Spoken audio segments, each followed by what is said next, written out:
ये employability skills हमारे course में एक टॉपिक है। मैं सभी के लिए ये क्लास रिकॉर्ड कर रहा हूँ। ये पीडीएफ आप लोग को ग्रुप में भेज दी गई है। ये हमारी कोपा से अलग टॉपिक है। ये हमारे फिटर इलेक्ट्रीशियन सारी ट्रेड में ये कोर्स लागू होता है।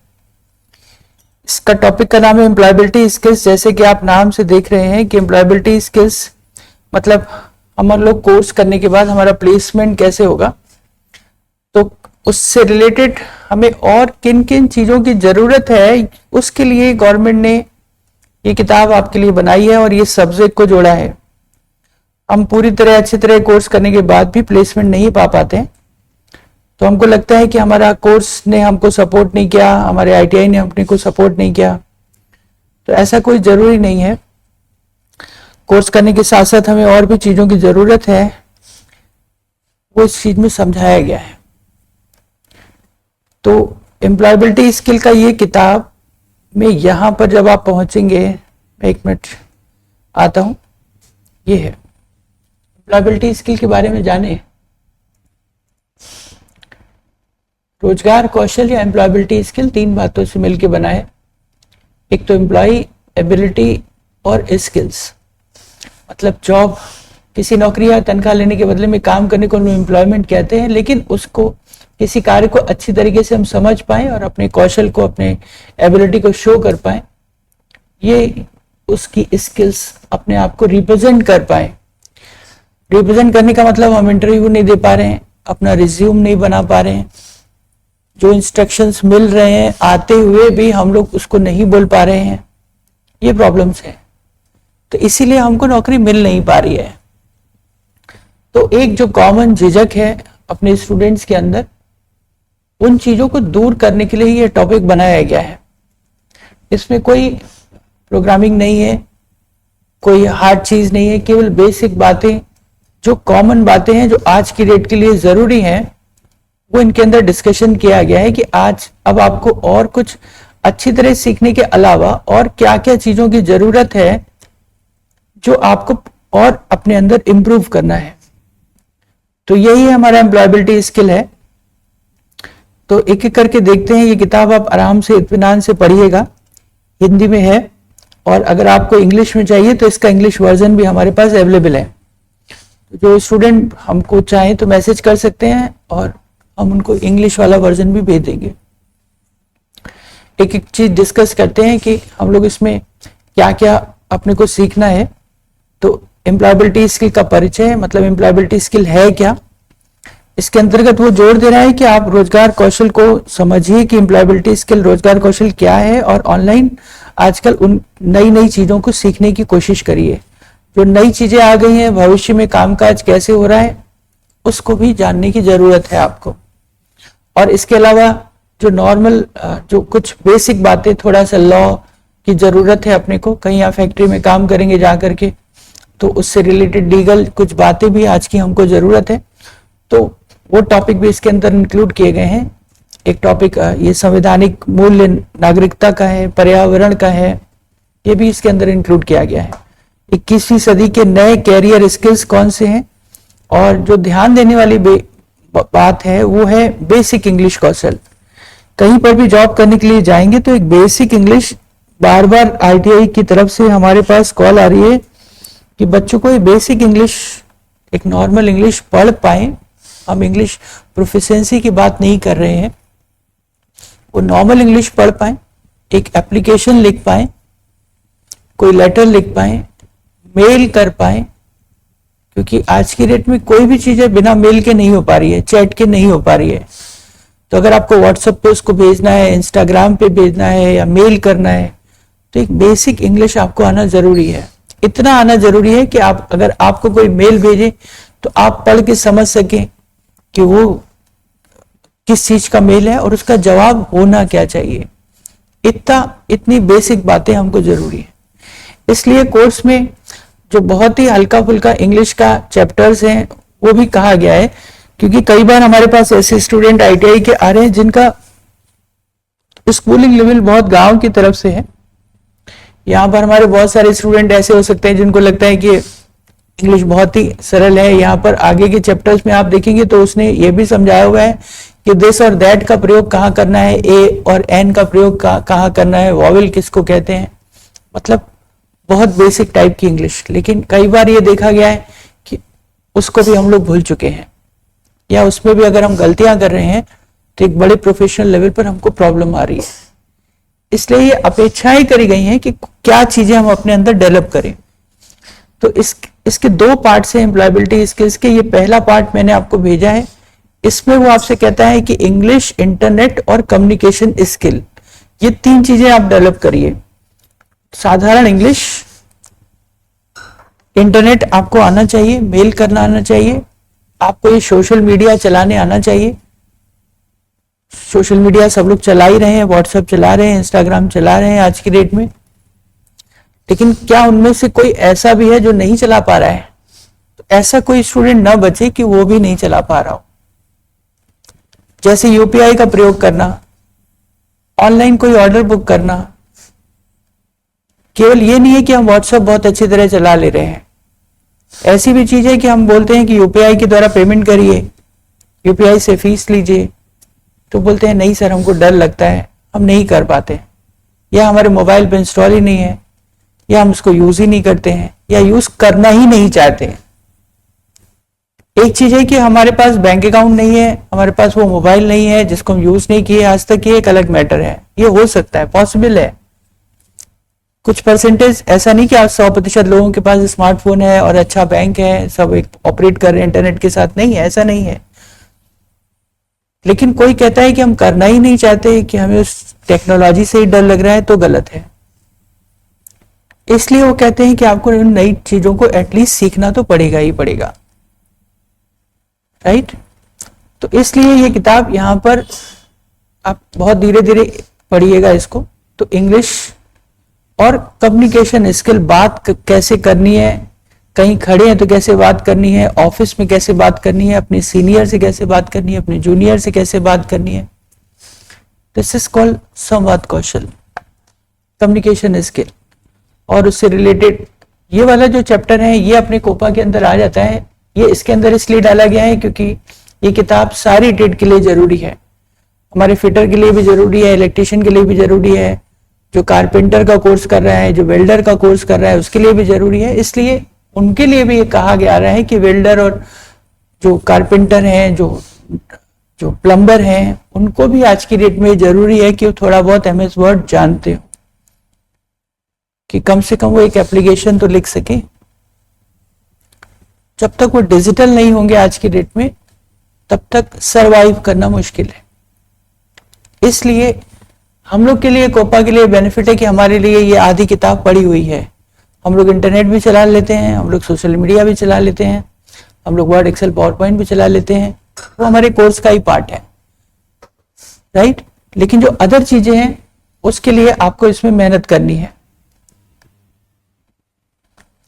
तो ये आपसे क्या कह रहा है कि वर्कबुक आपको ध्यान में रखकर बनाई गई है, और आपकी जरूरत क्या है कि आप एक नया कौशल सीखें, नए कंसेप्ट के बारे में जानें, 21वीं सदी के आवश्यक कौशल का विकास करें, कैरियर पर केंद्रित सोच को विकसित करें और अपनी समझ पर चिंतन करें। यहाँ पर अभी आप देखेंगे कि और भी चीजें, जैसे सेल्फ एनालाइज करना अपने आप को, कि हमारे अंदर क्या कमियां हैं।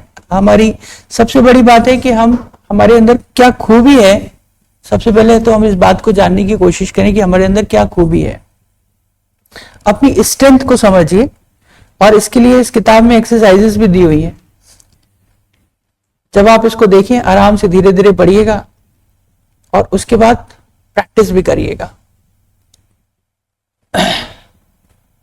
तो इसने इस तरीके से पिक्चर के माध्यम से किताब को समझाया गया है। Decide what skill want you earn, एक गोल सेट करिए, उसको सीखने का रास्ता ढूंढिए। सीखने का रास्ता ढूंढने का मतलब ऑनलाइन पढ़ना चाहते हैं, किताब से पढ़ना चाहते हैं, लाइब्रेरी में पढ़ना चाहते हैं, घर पे पढ़ना चाहते हैं, किसी के सामने पढ़ना है, ग्रुप में पढ़ना है कि अकेले पढ़ना है। कई चीजें ग्रुप में समझ में आएंगी, कई चीजें आप अकेले बैठ के पढ़ना चाहेंगे। तो किस माहौल में आप उसको पढ़ना चाहते हैं, क्या वे है आप सीखने चाहते हैं।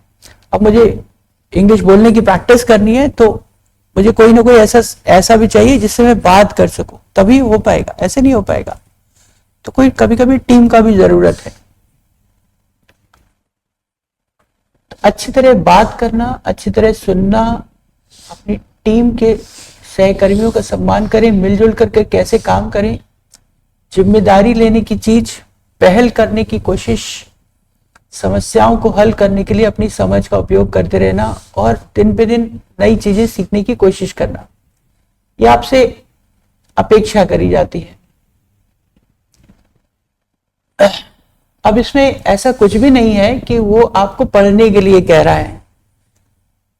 ये भी एक चीज यहां पे डिस्कस करी गई है कि आपको एक नया टॉपिक नहीं दिया जा रहा है, लेकिन कोई भी अगर हम नहीं पढ़ रहे हैं लेकिन हम एक्टिव होते जा रहे हैं, लोगों से बात कर अच्छी तरह बात करना सीख रहे हैं, किसी काम को इनिशिएटिव ले रहे हैं, पहल कर रहे हैं कि चलो हम करते हैं, तो धीरे धीरे हमारा विकास होने लगेगा। यहाँ पर वो भी डिस्कशन हो रहा है। ये किताब पूरी तरीके से आपको कहती है कि हम ये नहीं कह रहे कि आप किताबी कीड़ा बने बैठकर पढ़े बैठकर, पढ़ना है लेकिन आपको बाकी चीजों की जरूरत करती है। जैसे हो सकता है आसपास के लोगों पे देखिए, अपने माता पिता, भाई बहन, मित्र, शिक्षक, कम्युनिकेशन स्किल, किसी की कम्युनिकेशन स्किल, बात करने का तरीका बहुत अच्छा होगा, किसी के अंदर कोई टाइपिंग स्किल या मैनेजमेंट स्किल बहुत अच्छी होगी उसकी, कोई खाना बहुत अच्छा बना लेता है, कोई अंग्रेजी बोलता बहुत अच्छा है, कोई अंग्रेजी लिखता बहुत अच्छा है, कोई बहुत प्रॉब्लम सॉल्विंग है, लड़ाई को बहुत जल्दी खत्म करा देता है, सॉल्यूशन निकाल लेता है। तो इस तरीके की भी चीजें, और टीम के साथ कौन काम करना। अब जैसे वो एक छोटा सा एग्जाम्पल देता है कि आपको कार की मरम्मत का व्यवसाय आपने शुरू किया, अब आपको अपनी सहायता के लिए फुल टाइम कर्मचारी लगाना चाहते हैं, आपको इंटरव्यू के लिए कई रिज्यूम प्राप्त हुए, आप कर्मचारी में से कौन सा स्किल सेट की तलाश करेंगे, किसको ज्वाइनिंग देंगे आप, जो कार की समस्याओं में पहचान करना आता हो उसको लेंगे, कि जो अपने घर को अच्छी तरह व्यवस्थित रखना चाहता हो उसको लेंगे। तो ऑब्वियसली हम अभी इसको नहीं सेलेक्ट करेंगे, पहले को लेंगे, उस व्यक्ति को हम चूज करेंगे जो कार की समस्याओं को पहचान करना आता हो, उसको बिल बनाना आता हो, कार के खराब पुर्जों की मरम्मत करना आता हो, अच्छा संवाद कौशल हो, काम के प्रति ईमानदारी भी हो, राइट। तो केवल ऐसा नहीं कि वो कार के बारे में जानता हो, उससे ये भी अपेक्षा करी जाती है कि अगर वो बिल भी बना लेता हो तो बहुत अच्छी बात है, अगर वो कस्टमर से ठीक से बात कर लेता हो ये भी बहुत अच्छी बात है, और ईमानदार और समर्पण होना, डिसिप्लिन होना तो बहुत जरूरी है। अगर वो लापरवाह है, समय से नहीं आएगा, तो आप उसको नहीं रख पाएंगे। सकीना सेल्स में काम करती है, उसे नवीनतम उत्पादों के बारे में जानकारी के लिए ग्राहकों को कॉल करना पड़ता है, उसको कहना है कि इस बारे में स्पष्ट हो, कि उसकी डिजिटल साक्षरता हो, मतलब कंप्यूटर अच्छी तरह चलाना जानती हो, अच्छा संवाद कौशल हो, बात करने में होशियार हो, थोड़ा मनी मैनेजमेंट भी आता हो, टाइम मैनेजमेंट भी आता हो, क्योंकि हम लोग देखिए कस्टमर को कॉल पे टाइम दे देते हैं कि आपकी कॉल 2 दिन में रिजॉल्व होगी, 3 दिन में रिजॉल्व होगी, 1 दिन में रिजॉल्व होगी, तो उतने समय में उसको रिजॉल्व भी करना पड़ेगा। तो टाइम मैनेजमेंट भी आना चाहिए। तो आइए एम्प्लॉयबिलिटी स्किल के महत्व को जाने। आज के तेजी के बदलते दौर में औरों से अलग होना जरूरी है। अच्छी नौकरी पाने के लिए हमें 2 प्रकार के कौशल की आवश्यकता होती है। एक तो तकनीकी कौशल, जो कि हम लोग पढ़ रहे हैं, हमारा ट्रेड का ज्ञान, हमारे कंप्यूटर का ज्ञान, हमारे फिटर का ज्ञान, हमारे इलेक्ट्रीशियन का ज्ञान, वो हमारा तकनीकी कौशल कहलाएगा। लेकिन उस तकनीकी कौशल के साथ हमको चाहिए एम्प्लॉयबिलिटी स्किल या सॉफ्ट स्किल्स, हम लोग उसको बोलते हैं। अपने अंदर आपको डेवलप करनी है, सॉफ्ट स्किल्स डेवलप करनी है, जो एक्स्ट्रा स्किल्स हैं वो अपने अंदर डेवलप करने की कोशिश करिए। प्रोफेशनल माहौल में कैसे व्यवहार करना है, टीम के साथ कैसे काम करनी है, टीम में आने वाली जो समस्याएं हैं वो क्या होगी, हमारा टीम मेंबर हमको परेशान कर सकता है, हमारा टीम मेंबर हमको सपोर्ट कर सकता है, हमारा टीम मेंबर बहुत ही घमंडी हो सकता है, हमारा टीम मेंबर बहुत गुस्सैल हो सकता है, हमारा टीम मेंबर बहुत सॉफ्ट हो सकता है, वो फ्रेंड हो सकता है हमको टीम में सपोर्ट करने वाले लोग मिले, हो सकता है हमको टीम में बहुत डांटने वाले लोग मिले। आप कैसे हैंडल करेंगे, राइट? हो सकता है आपका सीनियर बहुत कॉर्पोरेटिव हो और हो सकता है बहुत गुस्से वाला हो। यहां पे तो नहीं लिखा है ना, लेकिन हम उस बातों को समझ रहे हैं। तो क्या हम टीम छोड़ देंगे क्या? हमें उससे हैंडल करने का भी सिचुएशन देखना होगा कि उसको गुस्सा क्यों आ रहा है, किस बात पे उसको गुस्सा आ रहा है, या उसको कैसे मैनेज करना पड़ेगा। सीनियर कहाँ सेटिस्फाई हो रहा है, या वो हमसे क्या चाहता है, उसकी प्रायोरिटी क्या है। अगर हम उसकी प्रायोरिटी उसको समय से दे देंगे तो उसको गुस्सा नहीं आएगा। उसके नेचर को समझना पड़ेगा, उसकी स्किल्स को समझना पड़ेगा। तो एक तालमेल स्थापित करना पड़ेगा अपनी टीम के साथ, बाकी मेंबर्स के साथ। तो ये एक बहुत अच्छी बात है जो कि हम लोग हर बार देखते हैं कि बैच में सब काम करने के बाद भी बुराइयां हो सकती हैं, टीम में सब काम करने के बाद भी हो सकता है किसी और को क्रेडिट मिल सकता है, हमको ना मिल रहा हो। तो आखिर क्या बात है? तो ये सब चीजें होती रहती हैं। तो आजकल इन समस्याओं को लेकर के अपने ऊपर प्रेशर लेना और उस प्रेशर को लेकर के अपना परफॉर्मेंस न दे पाना, ये सारी प्रॉब्लम्स हैं। इसलिए इंडस्ट्री में ये चीजें सामने आ रही है। बना स्थिति लोगों की मनोवैज्ञानिक रूप से बहुत टूट रहे हैं लोग कि हम काम नहीं कर पा रहे हैं, अपने ऊपर से विश्वास खो देना, ये सब चीजें न हो करके कि कैसे जीत हासिल करें, अपना मन अपना विश्वास कैसे बिल्डअप करें, इन चीजों के बारे में भी बताने को कहा गया है कि ये सब चीजें भी हो सकती हैं आपके साथ। तो आपको उसके लिए भी प्रैक्टिस करना है। ये तो प्रैक्टिस तो नहीं हो पाएगी, जब उस माहौल में पहुंचेंगे तभी उस चीजों को हम लोग जान पाएंगे। लेकिन हमें उसके लिए ध्यान देना पड़ेगा कि ये भी सब हो सकते हैं। तो समस्याओं की पहचान, उसका समाधान करना, काम के दौरान अच्छे तरीके से संवाद करना, डिजिटल साक्षरता जरूरी है, अपने कैरियर को सही पाथ खोजना, नौकरी पाने में, आत्मविश्वास अंग्रेजी बोलने में, और अपने ऊपर विश्वास रखना, कॉन्फिडेंट रखना, ये बहुत इंपॉर्टेंट है। और कार्यस्थल पर खुद को अच्छे से पेश करना।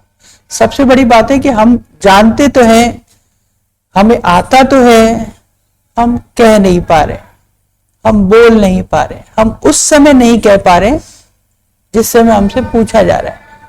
सर आता तो था, आपने पूछा, लेकिन हम बोलेंगे, इससे पूछ लीजिए। हम नहीं बोल पा रहे, घबरा जा रहे, हमारी हार्ट बीट बढ़ जा रही है। तो वो कॉन्फिडेंस अपने अंदर बिल्ड करना। तो नौकरी खोजने वाले के व्यक्ति के पास दोनों प्रकार के कौशल कितने अच्छे हैं, इसके लिए धीरे धीरे ये किताब बहुत अच्छी है। अभी ये पार्ट 1 है और इसका पार्ट 2 और भी अच्छा है, उसमें और नई चीजें आपको मिलेंगी। तो आप पार्ट 1 इसको धीरे धीरे पढ़िए। कहता है कि आप सेल्फ लर्नर बनिए, अपने अंदर जिज्ञासाएं लाइए। सबसे पहले तो एक सेल्फ को सीखने के लिए अपने आप एक विश्वास रखिए, अपने आप को मानिए कि अभी तो मैं बिल्कुल फ्रेशर हूं, और शुरू करिए। सेल्फ लर्नर विश्वास है कि वह सीख सकते हैं, जिज्ञासु हैं, इनिशिएटिव है। मतलब एक तो है कि हम सीखना चाहते हैं, दूसरी बात सीख करके उसको प्रैक्टिस भी करना चाहते हैं, उसके बारे में और जानकारी भी हासिल करना चाहते हैं, उसमें बढ़कर काम भी करना चाहते हैं। ऐसा नहीं कि सुना और छोड़ दिया कि क्या करना है, तो उसको कहते हैं इनिशिएटिव नहीं लेना। तो इनिशिएटिव होना चाहिए। ग्रोथ माइंडसेट के 2 एग्जाम्पल हैं। सबसे पहली बात, आप अपने आप को, ये किताब कहती है कि किताब पढ़िए और जो प्रश्न है वो आप अपनी अंतरात्मा से ध्यान से समझिए, कि खुद से जज करिए अपने आप को। ये प्रश्न करिए, मैं ये कर आप क्या बोलते हैं हर बात पे, आप क्या कहते हैं, ये मैं कर सकता हूं या मैं नहीं कर सकता। मेरी आदत क्या है, मैं बोलता हूं कि नहीं कर सकता, या मेरी आदत है कि हाँ मैं कर सकता हूं, या मैं बोलूंगा कि कोशिश तो करूंगा।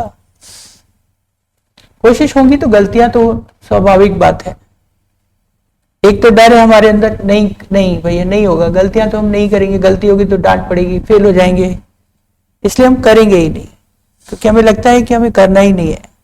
दूसरी बात है कि नहीं, मैं कोशिश करूंगा, गलतियां होंगी, मुझे पता है, मैं इसको लापरवाही नहीं मानूंगा, इस गलतियों से सीखूंगा, फिर कोशिश करूंगा, फिर मेहनत करूंगा, क्योंकि गलतियां तो होंगी होंगी। तो हमारी मानसिकता कैसी है, विकासशील है या फिक्स हो चुकी है? तो हमें किस मानसिकता पे काम करना है? ग्रोथ मानसिकता पे काम करना है, नई चीजें सीखने की कोशिश करनी है। मैं हमेशा अपने आप से कहूंगा कि मैं खुद को बेहतर बनाने में मेरे को खुशी मिलेगी, और गलती हुई तो मैं उसको मानने के लिए तैयार रहूंगा। तो आपका माइंडसेट कैसा है उसके बारे में आप इसको लिखिएगा, टिक करिएगा। मैं एक उत्सुक व्यक्ति हूं, जिस चीज के बारे में जानना चाहता हूं उसको गूगल सर्च करता हूं। दूसरा होता है कि अरे छोड़ो, क्या करना है, समय बर्बाद करने से कोई मतलब नहीं है, हटाओ, बेकार की बात है। तो उसने दो दिया है आपको कैटेगरी, आप खुद से जज करिए कि मैं इसमें हूं या इसमें। एक होता है कि वो बहुत अच्छा है, वो पहले से ही बहुत अच्छा है, उसका मुकाबला हम नहीं कर सकते। दूसरा होता है कि नहीं, कि बार बार सुधार करने से, अभ्यास करने से मैं भी सुधर जाऊंगा, मैं भी सीख सकता हूं, ऐसी कोई भी बड़ी बात नहीं है। राइट? तो ये थोड़ा सा आप पढ़िएगा, इसको पढ़िएगा।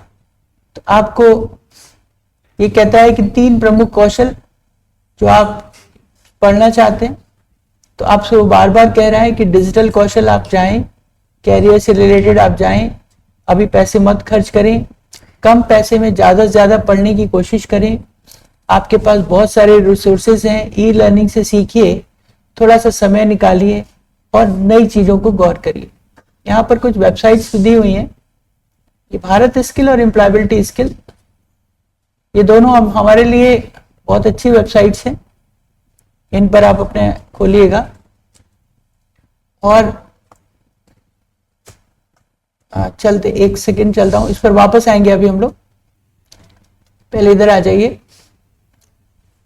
उस साइट पर अभी हम वापस आएंगे। पहले तो वो एक चीज ये कह रहा है कि ये सब करने की जरूरत क्या है, फिर वही बात आ रही है कि ये सब करने की जरूरत क्या है, क्योंकि आजकल जमाना बदल गया है, खासकर कोविड के बाद से डिजिटलाइजेशन बहुत बढ़ गया है, वर्क फ्रॉम होम भी करना पड़ सकता है, देश के कहीं भी किसी भी कोने में आपको जाना पड़ सकता है।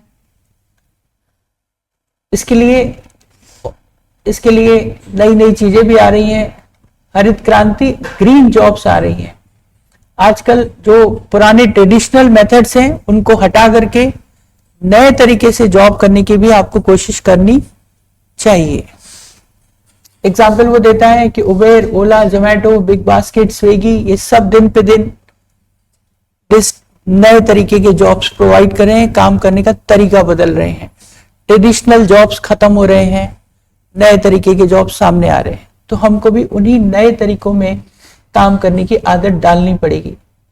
कहता है जो 5 साल पहले जो दुकानें थी वो सब खत्म हो रही हैं। देखिए, एक जमाना था जब रिचार्ज करने वाली दुकानें थी, एसटीडी वाली दुकानें थी, पहले एसटीडी की दुकानें खुली जम करके, लोगों एसटीडी वाली दुकानें, छोटी छोटी दुकानों से लोग रोजगार चलाते थे, बिल्कुल खत्म, ठप, कोई नहीं, अब एक भी दुकान नहीं है एसटीडी की। फिर मोबाइल का जमाना आया तो रिचार्ज की दुकानें खुल गई, रिचार्ज लोग बहुत करते थे, बहुत रिचार्ज कर करके अपना जीवन कमाते थे, खत्म हो गया, कोई दुकान नहीं बची इस समय। राइट? तो STD booth, photo studio, audio cassette recording, कैंची में धार देना, साइकिल की मरम्मत करना, आजकल कोई साइकिल चलाना ही नहीं चाहता, है ना, कोई नहीं चाहता, बहुत कम हो गई हैं साइकिलें,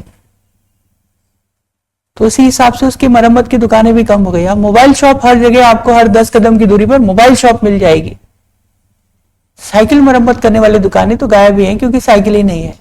बाइक रिपेयरिंग आपको दिख रहा होगा, हर बच्चा बाइक चलाना चाहता है, साइकिलें बहुत कम लोग चलाना ही बहुत कम चाहते हैं, और मोबाइल रिपेयरिंग उससे 4 गुना दुकानें आपको कदम कदम पे मिल रही है। तो हर समय एक ऐसा आपको चीज मिलेगी जो पुरानी चीजों को खत्म करती रहेगी। तो नई चीजों को सीखना हमारे लिए जरूरी होता है। अब online retail, health care, pharmaceuticals, finance and banking, computer and IT, ये gig worker sector, gig worker sector. जब हम लोग ऑनलाइन कोई काम करना चाहते हैं, ऑनलाइन जो लोग काम करते हैं, अपवर्क नाम की वेबसाइट है, फ्रीलांसिंग का काम करते हैं लोग, घर बैठे काम करते हैं।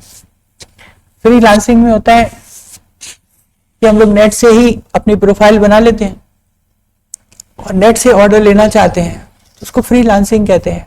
मतलब किसी के अंडर में काम नहीं करना, कोई नौकरी नहीं करना। हम ट्यूशन पढ़ाना चाहते हैं तो ऑनलाइन ही ट्यूशन पढ़ाना चाहते हैं, तो उसमें फ्रीलांसिंग, अपवर्क या तमाम तरीके की साइटें हैं, वहां पे जाके अपनी प्रोफाइल बनाइए। तो उसमें सबसे पहले वो पूछता है कि आपकी एबिलिटी क्या है, बताइए आप किस पर काम करना चाहते हैं। तो छोटी छोटी एबिलिटी भी आप बताओ। आप कहेंगे हम ट्यूशन पढ़ाना चाहते हैं, तो ट्यूशन आप किस सब्जेक्ट की पढ़ाएंगे, हिंदी, इंग्लिश, केमिस्ट्री, किसकी, और किस क्लास को पढ़ाएंगे, किस क्लास को सबसे अच्छा आप पढ़ा सकते हैं। यही गिग बोलते हैं कि हमारी जो सबसे अच्छी एबिलिटी है वो गिग है। हम बोलते हैं कि हम 2nd क्लास के बच्चे को बहुत अच्छा पढ़ा लेंगे, 5th क्लास के बच्चे को बहुत अच्छा पढ़ा लेंगे, तो मतलब उस 5th क्लास के बच्चे को आप वाकई अच्छा पढ़ा सकते हो। ऑल सब्जेक्ट्स आपको आते हैं कि आप पर्टिकुलर एक सब्जेक्ट पे पढ़ाएंगे। यही तो होता है ट्यूशन वाले काम। ऑल सब्जेक्ट पढ़ा पाएंगे कि एक सब्जेक्ट पढ़ा पाएंगे, किस क्लास को पढ़ा पाएंगे, हिंदी वाले को पढ़ा पाएंगे कि इंग्लिश वाले को पढ़ा पाएंगे। तो आपको पता होना चाहिए कि आप सबसे अच्छा, आपके अंदर एबिलिटी है क्या। आप कहते हैं कि सर 8th क्लास का कोई बच्चा दे दीजिए, हिंदी दे दीजिए, इंग्लिश दे दीजिए, उसका कोई भी सब्जेक्ट दे दीजिए, हम पढ़ा लेंगे उसको, हम श्योर हैं यही आपकी एबिलिटी है, यही आपकी एबिलिटी है। तो फिर 8th क्लास का कोई भी बच्चा आपको मिल जाएगा। वो क्वेश्चन का ही ऑनलाइन में तो यही होगा कि वो किसी भी समय, मतलब ऑनलाइन वो कोई भी क्वेश्चन आपसे पुटअप कर सकता है, तो आप उसको आंसर दे पाए, राइट। इसको कहते हैं गिग वर्कर। अभी प्रोजेक्ट दे दें आपको, आप प्रोजेक्ट ऑनलाइन खरीद करके तुरंत बेच दें उसको। तो अगर हम प्रेजेंटेशन बना सकते हैं तो हम बोलते हैं कि हम 3 दिन में प्रेजेंटेशन बना लेते हैं, 3 घंटे में बना लेते हैं, तो आप बना करके आपकी गिग मानी जाएगी। तो किसी को भी 3 घंटे में प्रेजेंटेशन चाहिए तो वो आपसे संपर्क करे, तो आप उसको अगले 3 घंटे में दे दें, आपको पैसा मिलेगा। ये फ्रीलांसिंग वर्क होता है। तो गिग वर्कर्स की जरूरत है। या ये जो स्विगी और ये, इनको भी गिग वर्कर बोलते हैं। गिग वर्कर मतलब आपकी छोटी रिक्वायरमेंट को तुरंत पूरा करने वाले लोग, इमीडिएट पूरा करते हैं ना। ये आपने ऑनलाइन सामान मंगाया, अगले दिन आ गया आपके पास। आपने ऑनलाइन सामान मंगाया, 10 मिनट में आ गया आपके पास। तो ये गिग वर्कर्स हैं।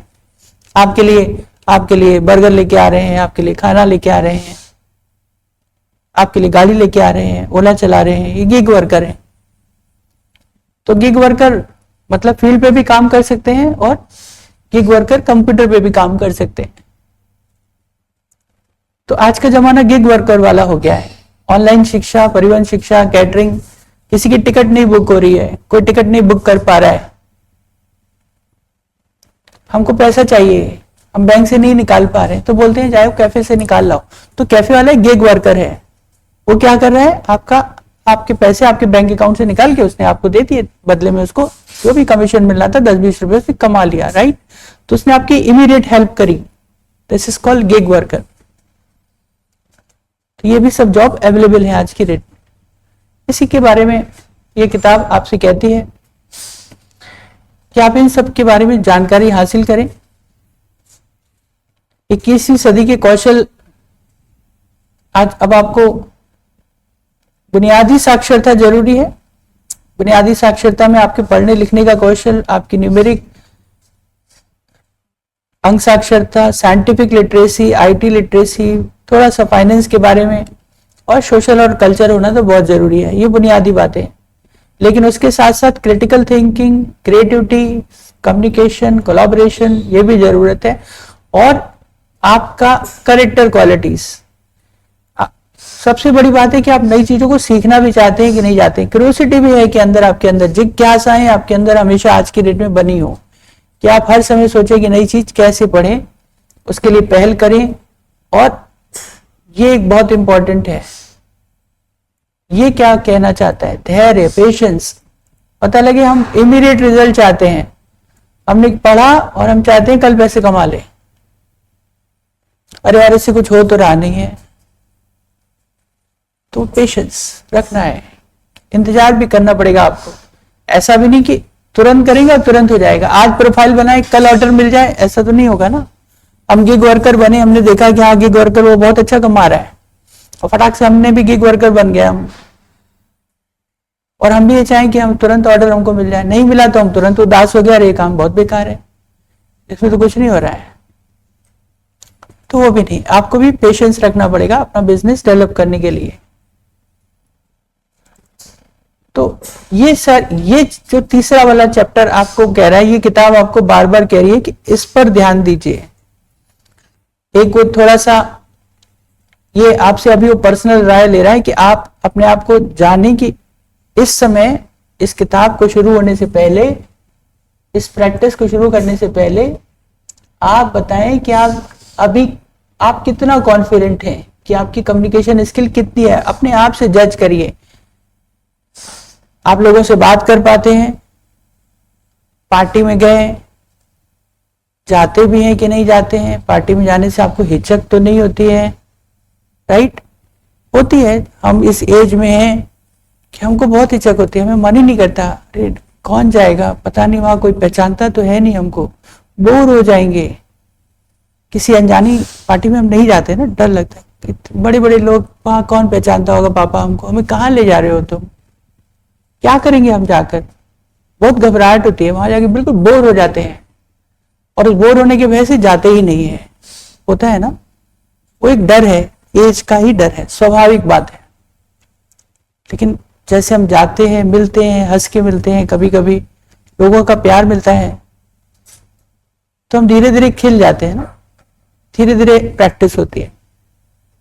तो हमारी कम्युनिकेशन स्किल आज की डेट में कैसी है, हम लोगों से कैसे बात कर पाते हैं? क्या आज की डेट में 10 में 5 नंबर है हमारे पास, कि 10 में 1 नंबर है, या 10 में 0 है हम आज की डेट में? अपने आप को खुद से सोचिए, और फिर उसको सुधारने के लिए आप क्या कर सकते हैं। आपकी इंग्लिश कैसी है, आपकी लिटरेसी कैसी है, फाइनेंस के बारे में आप जानते हैं कि नहीं जानते, और फ्लेक्सिबिलिटी का मतलब क्या है? मतलब समय पड़ने पर आप अपने आप को बदलने के लिए तैयार है कि नहीं तैयार है। ये बहुत इंपॉर्टेंट बात है। आप फ्लेक्सिबल हैं कि कोई चीज आएगी तो हम ठीक है अपने नियम बदल देंगे। आज हमें ये चीज बिल्कुल पसंद नहीं है, तो क्या हम बिल्कुल जिद्दी हैं क्या हम उस चीज को करेंगे ही नहीं? अगर समय पड़ेगा तो क्या हम उस चीज को बदलने की कोशिश करेंगे कि नहीं करेंगे? This is called flexibility, right? एक चीज होता है जाओ कुछ भी हो जाए, ये हमारे पास नहीं करना तो मतलब नहीं करना, क्या होगा इससे ज्यादा? लोग कोर्स छोड़ देते हैं, ऐसा होता है। जरा भी किसी कोई ऐसे भी स्टूडेंट आ जाते हैं, पूरा पूरा कोर्स छोड़ देते हैं। सर ने डांट दिया, ऐसी डांट तो मैंने आज तक सुनी ही नहीं, क्या करना है, छोड़ दिया तो छोड़ दिया। मतलब वो फ्लेक्सिबल नहीं है किसी चीज के लिए, उन्हें अपनी कैरियर से ज्यादा अपनी बात पे है, डिपेंड्स। मैं ये नहीं कहता कि आत्मसम्मान खो देना है, लेकिन क्या वो बात आत्मसम्मान पर आई थी या कुछ और बात थी जिस पर उसको बदला भी जा सकता था? या आज हम सुबह 6 बजे उठते हैं, मुझे 5 बजे उठना पड़े, तो क्या हम बदलने की कोशिश करेंगे अपने आप को? आज हम 8 बजे उठते हैं, क्या हम अपने आप को बदलने की कोशिश करेंगे? क्या हम फ्लेक्सिबल रहेंगे? कभी जरूरत पड़ेगी तो उठेंगे कि नहीं उठेंगे?